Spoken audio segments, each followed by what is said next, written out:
Hi, welcome to another episode of First Chapter Friday. My name is Lucy, and the book that I am going to be reading, the first chapter of today, is called The Truth as Told by Mason Buttle. And this is a book by Leslie Connor. And this tells the story of Mason Buttle, who is the biggest, sweatiest kid in his grade. Mason really has a lot of trouble with reading and writing.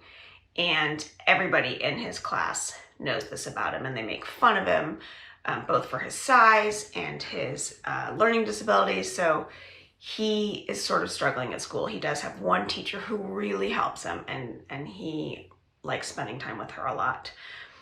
But all of these things surrounding Mason don't weigh as heavily on him as this grief that he is experiencing, because a year and a half ago, his very best friend died.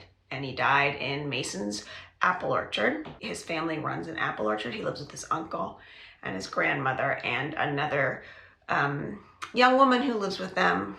We don't really find out why for a while. Her name is Shailene. Benny Kilmartin, who was Mason's best friend, was found dead in the orchard, and the lieutenant in the town, Lieutenant Baird, is not convinced that Mason's giving him the full story, even though Mason is devastated by this.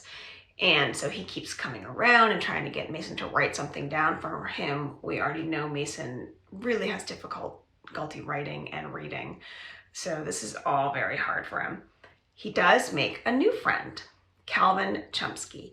And Calvin is the opposite of Mason. He's tiny. He's very curious and philosophical. He's always looking things up on his tablet. So anything he hears that's new, he's going to instantly find information about it. And Mason really loves what he learns being friends with Calvin. They research the caves of Lascaux in France, and they decide to make their own underground hideout. This is a place for them to spend time away from all their stresses, and it also keeps them away from this group of lacrosse boys who are constantly bullying him. That is the basic premise of the story, and then Calvin disappears. So Mason's got these two mysteries: what happened to his best friend who died, what happened to Calvin, and then around all of this is just the wonderful character of Mason Buttle. He is a great narrator. He's funny, and the way he sees the world is amazing. He's down on himself a lot, but he's also very self-aware about his size, about how sweaty he gets, about the fact that he can't read or write, but he's very observant. And he is just a very compassionate person. And I enjoyed getting to know Mason Buttle so much. There's also a dog in this story, a dog named Mooney. And I love any book with a dog, so I enjoyed that. And I also like about this story that it sort of has an unconventional family that is put together of people in a community who just support each other and are there for each other. And I really enjoy stories that have that kind of family. So here is the first chapter of The Truth as Told by Mason Buttle. Chapter 1, The Stupid Shirt. And I'm going to tell you that stupid is spelled S-T-O-O-P-I-D. Tell you what, I already know who stuffed this t-shirt into my locker. Matt Drinker did that. He took a Sharpie to it first, fat, black letters. He wrote stupid on it. Same way I spelled my word in the spelling bee on Friday morning. A kid like me does not belong in the spelling bee, but it is for all of 7th grade. This is not how I would kick off the school year, but I'm not in charge. Elimination rounds start in the classrooms. I'm eliminated. I saw a movie about a spelling bee once. There was a girl, and she had a magic about her. She could hear her word, any word at all, and the letters wrote themselves in the air. It happened in swirls and in sparkles, with fuzzy bees and fairies making glitter trails.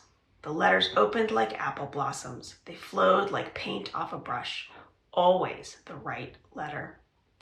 People said that couldn't really happen, seeing things that way. It was just a movie trick, but I believe what that girl saw, at least some of it. I see things too, but no fairy wings, no flowers blooming. Here's what happened on Monday morning. I heard my word, stopped. had to be the easiest word ever in a 7th grade spelling bee. Tell you what, I knew I was going to spell it right. Stopped has double letters. I like those. It is like getting a 2 for 1. Well, too bad, because as soon as I thought of that, I thought of another word. Starts with the same sound and has double letters somewhere around the middle part. Stoop. I have been with my brain for 12 long years. I know how it puts things wrong. So I closed my eyes. I thought, okay, Mason, don't let that in your head. Don't go spelling stoop. That's not your word. Your word is stopped. Under my eyelids, I started to see the letters. That's why I say it's like the girl from the movie. I can see the letters, but for me, they go ugly. They fade or swell up. They slide away. If my eyes had pinchers on them, I'd grab at the letters and hold them still. Tick, tick, tick. You cannot take your time in a spelling bee. Stopped. S and T. Those were correct. I knew they were. I said them again. I got the safe feeling. The spelling timer ticked again. I tried to see the letters clear, but they fuzzed. Then they blobbed. I have seen it plenty of times. I squeezed my eyes shut tighter. I thought, please let me get this. I saw fat letters, blurry letters. Then came the other thing I see. Colors. Happens sometimes. This time it was the dirty green. Floats in like smoke. Happens when I can't get to the right answers. That green, it is the color of pressure on me. A spelling bee is pressure. I rolled my eyelids behind my lids, tried to erase all that mess. My brain got itself caught in that other word, stoop. Double letters, tick, tick. I saw 2 O's. I said 2 O's. Somebody snorted. I knew I was wrong. Knew I had to finish. Get it over with. I wiped my sweaty hands on my pants. Stopped. I heard a P sound. I said it quick. Knew there was something more. T on the end? No. D. It would be D on the end, but not just D. Tick, tick. No time. I said I and D. What I spelled was STOOPID.